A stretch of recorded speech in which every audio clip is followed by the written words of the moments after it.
help you guys. Okay! Okay. Ready?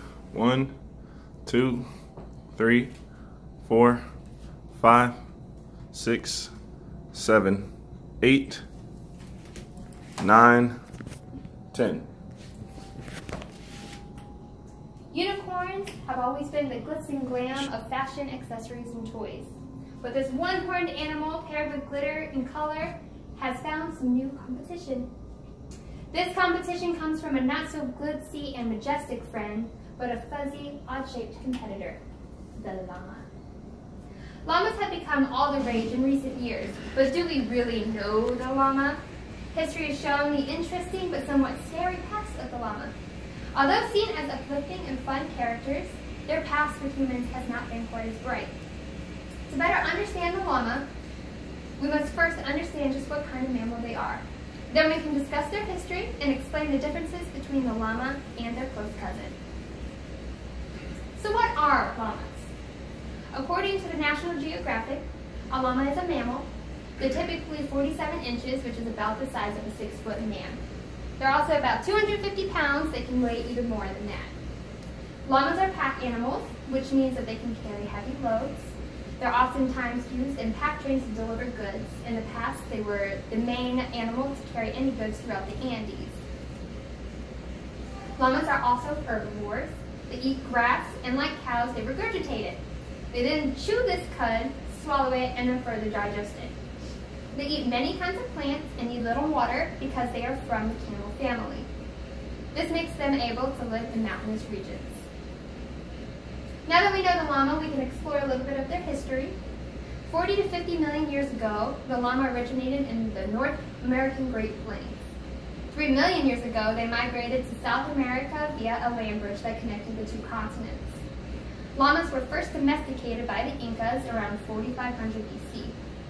They were the only domesticated livestock in the New World, which means they took on the roles of horses, cows, and sheep. They provided transportation, clothing, and food for the people of the Andes. Llamas were also used for religious purposes. The Incas would sacrifice large numbers of llamas to their gods every year. Incas ensured that llama numbers would stay up through careful planning. They did not sacrifice female llamas. They buried any llamas that fell ill so that they would not infect the rest of their flock. And every November, the Incas would hold a census to tally up how many llamas they had left. During the Spanish conquest, llamas were almost wiped out.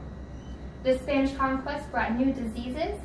They were hunted for their meat, and they faced competition with the sheep in the area. Today, llamas thrive. They're used as bodyguards for livestock. They're used in therapy, and they're trained in agility. In places like Peru and Bolivia, llamas are still used to work in rural regions and possess some of their sacred connotations. Seeing their past, how is it possible that they can get confused with the alpaca? How do llamas differ from alpacas?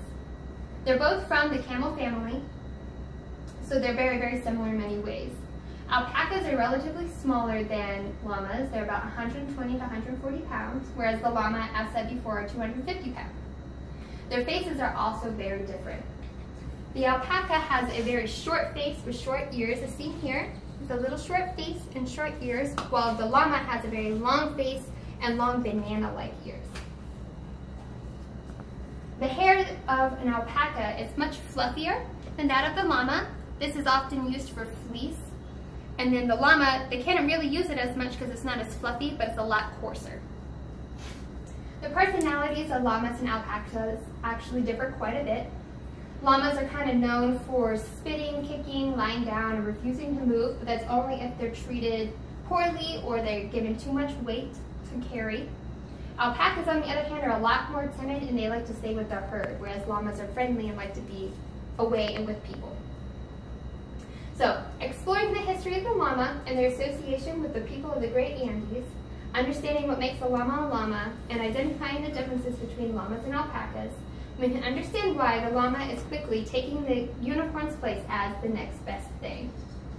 The llama is an extraordinary animal with an extensive past. Unicorns just can't compete with these silly, fun, and hardworking animals. So in the words of my mother, save it for the drama llama. Goodbye, glittering one-horned horse obsession, and hello to the llama with a personality so big they can spit it at you. Thank you.